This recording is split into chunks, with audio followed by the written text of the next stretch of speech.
Serious, what are some unethical life hacks, NSW? Nobody is going to question your presence at a hotel's continental breakfast as long as you look okay. Confidence is everything. Or just look tired as heck and annoyed you gotta be up before 10 AM. If you are just a few years out of college, or in my case, 10, you can still use your student ID for student discounts. Buy TV at Walmart. Return TV to Walmart before 2 weeks. Come back in few days and buy said TV as open box item at a discount. Have to pay cash for at least one of the transactions, preferably both.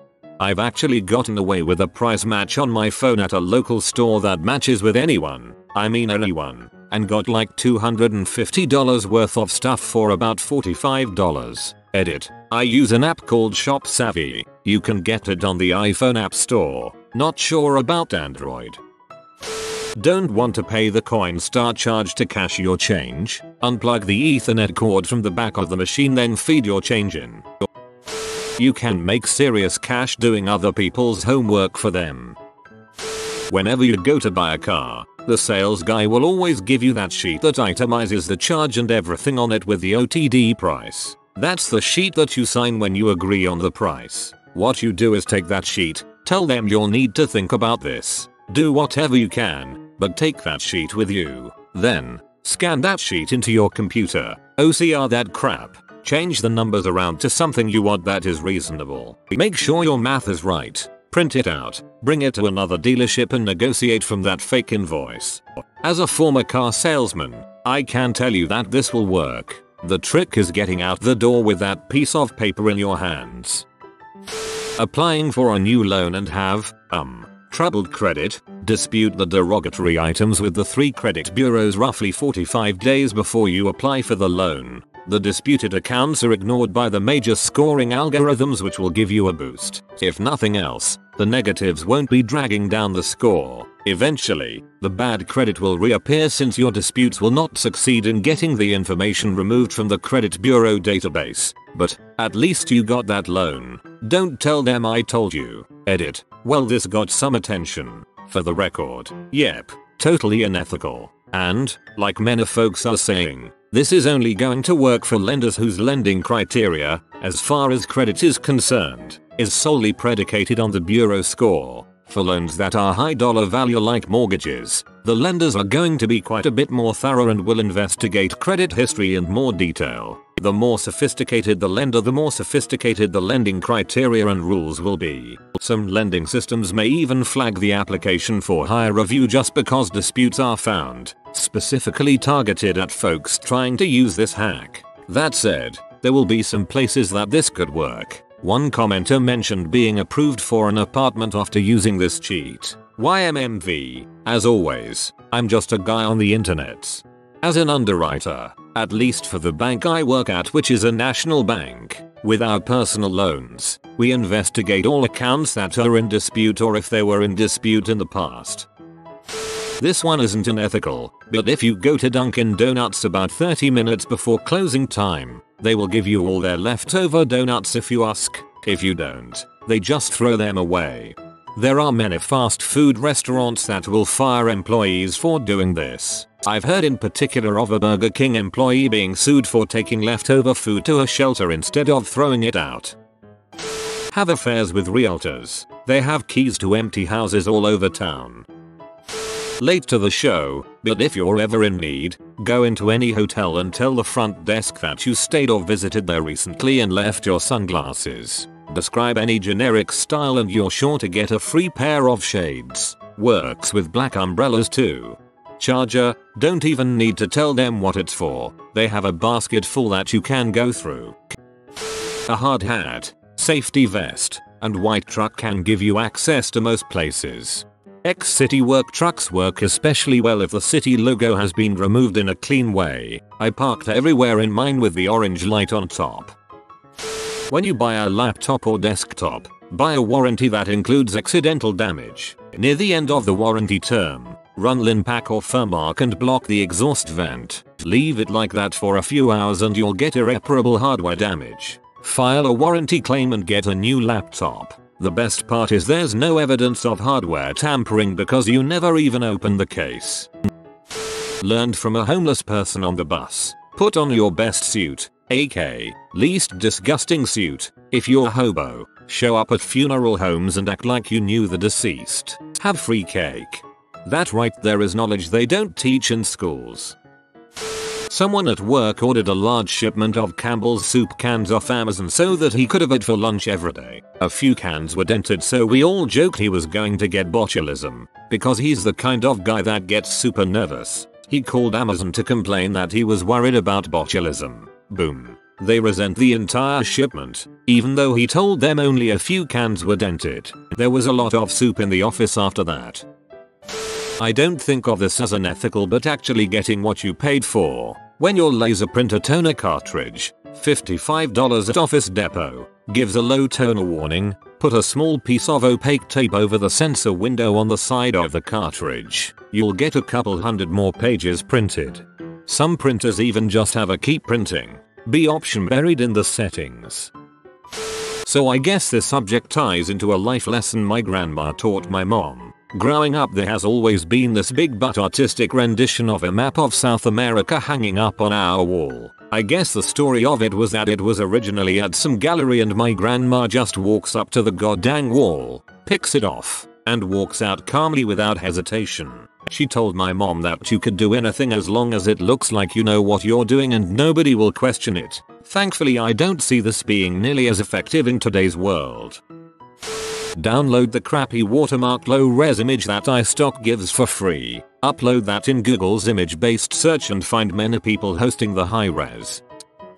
Need hot sauce? Looks like I'm getting Chipotle for lunch. Chipotle is where I get my napkins. There are two classes of lies that you can get away with. 1. The lie that's so huge, so massively impossible, that no one would ever understand why the frick you would lie about something so fundamental, and so it's accepted as truth. I call this the government lie. 2. The lie that's so small that you can utterly convince yourself that it could be true, and so no matter how many times you tell it, it doesn't bother you, and no one would ever understand why the frick you would like about something so innocuous. I call this the 1/16th Cherokee lie. Robert Heinlein said it best. There are two ways to lie successfully. The first is to tell the truth, but not all of it. The second is much more difficult, but also much more convincing if done properly. Tell the truth, the whole truth, and nothing but the truth, but tell it so badly that everyone is sure you are lying. Buildings' structures aren't as impenetrable as you might think. If a building has a composite shingle roof, you can typically just remove the shingles and cut through the backing underneath, usually plywood. In an unrelated note, alarm systems rarely monitor roofs. Also, if you're in a room with walls made of drywall, you're never really trapped. You can cut through the drywall and go through the wall itself, if needed. If you are married and interviewing for a position that requires travel, lose that ring. And watch out for the ring tan line. If you aren't married and interviewing for a stable job, put on a wedding ring. If you have any close friends with kids, take some pics with them. If anyone questions you about the wife, just start looking like you are going to cry. No one will ask again. Having a family makes you a little less vulnerable to downsizing and gives you some great excuses for missing work. Hungover, kid sick, have to go to the hospital because a H jammed a clit stim up your butt, kid sick. That took a realistic turn.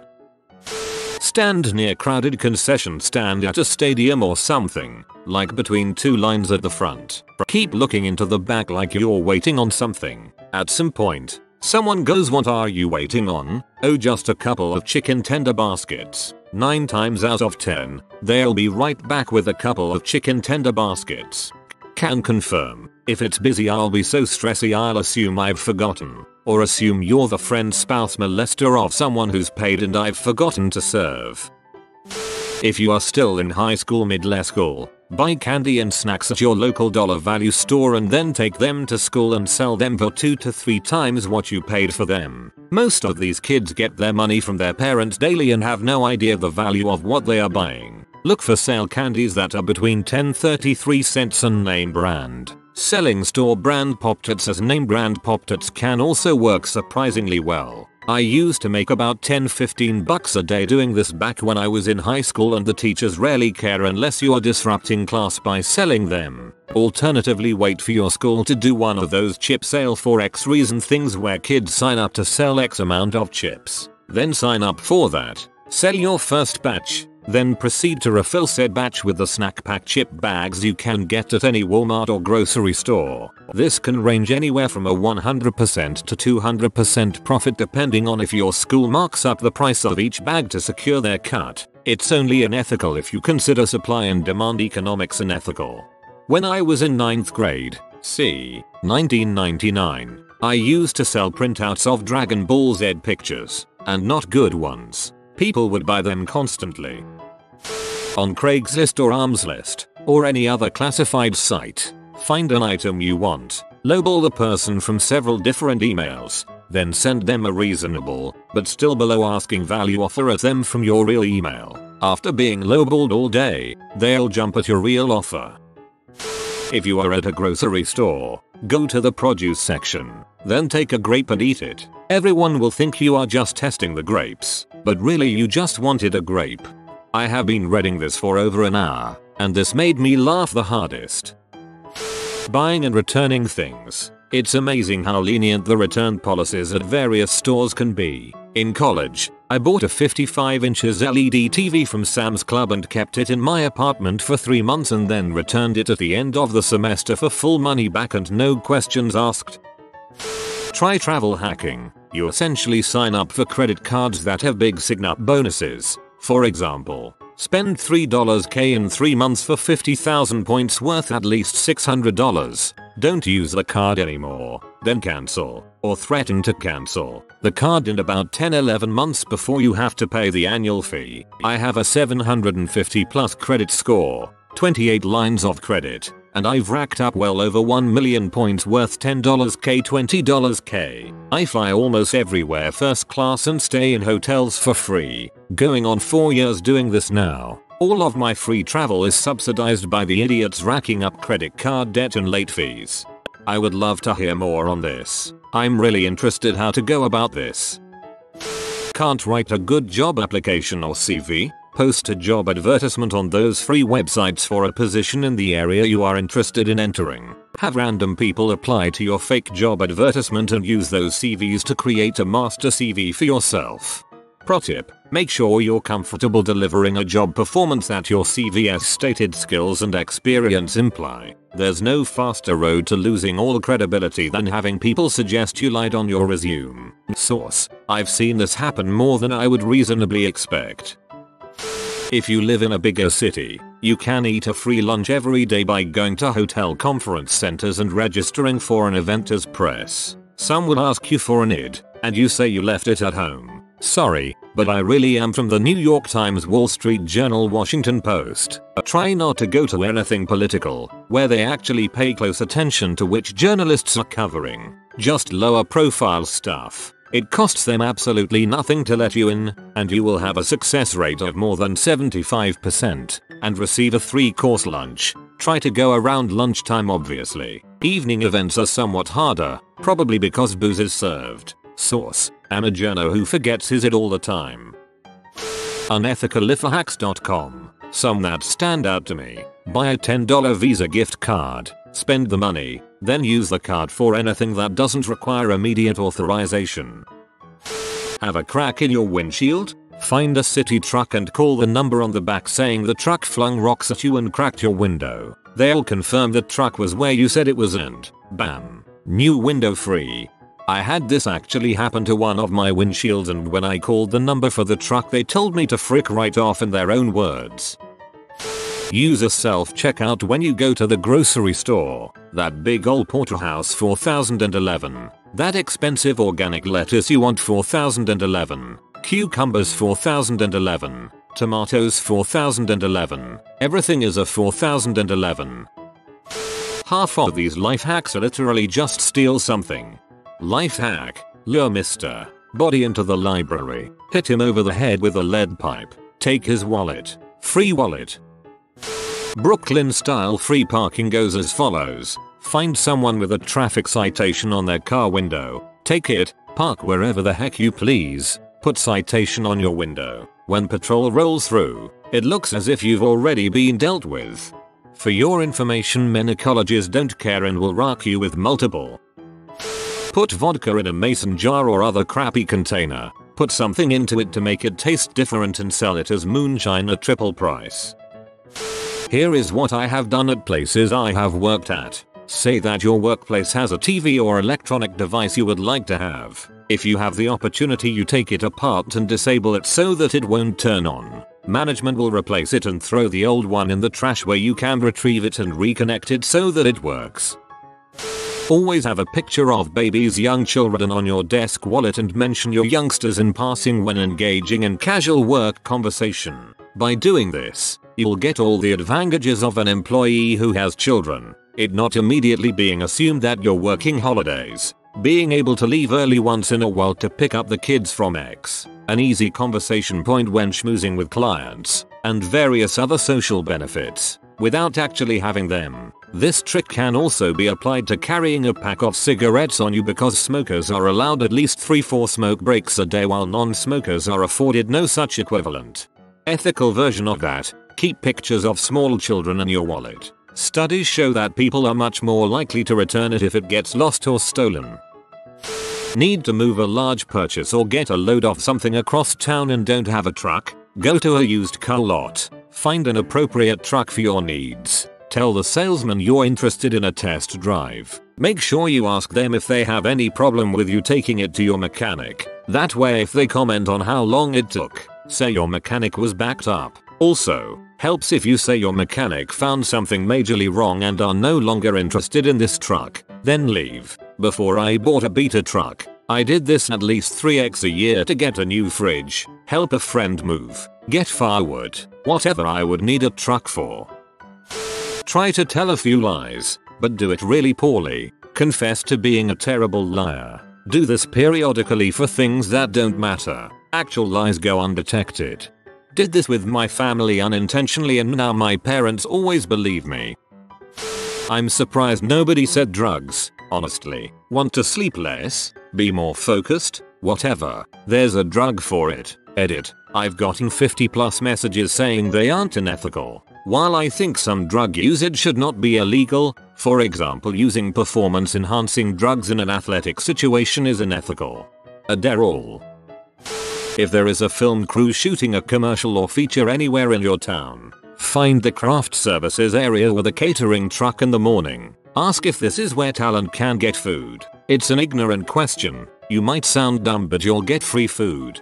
I did that once. I wound up being an extra on the set of William Shatner's Tech War series being filmed in Toronto right by the Eaton Centre. I was a starving student going to George Brown College and I really needed that meal. If you watch the series and see a tall person holding a large portfolio case near the Eaton Centre, that's me.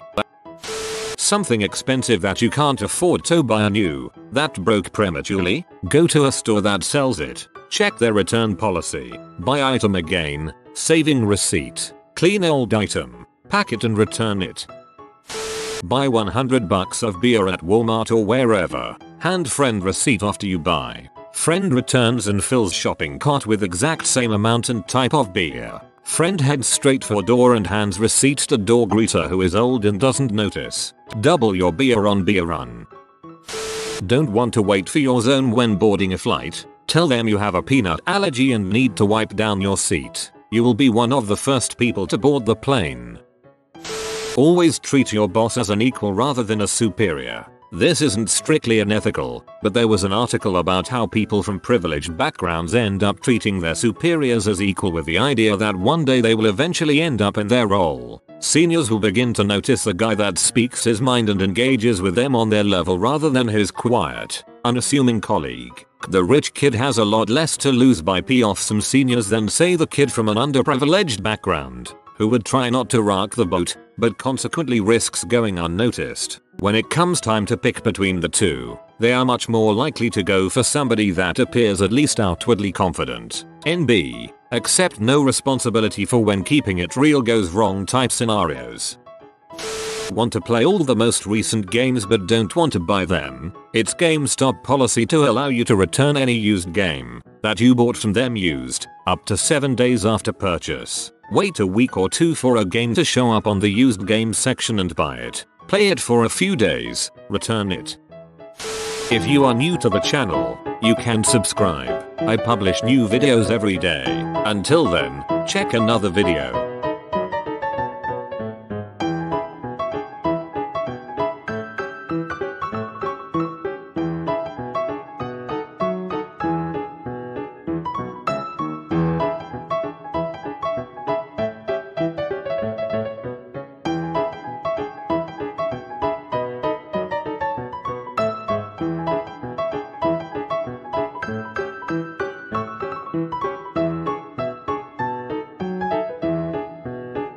Bye for now.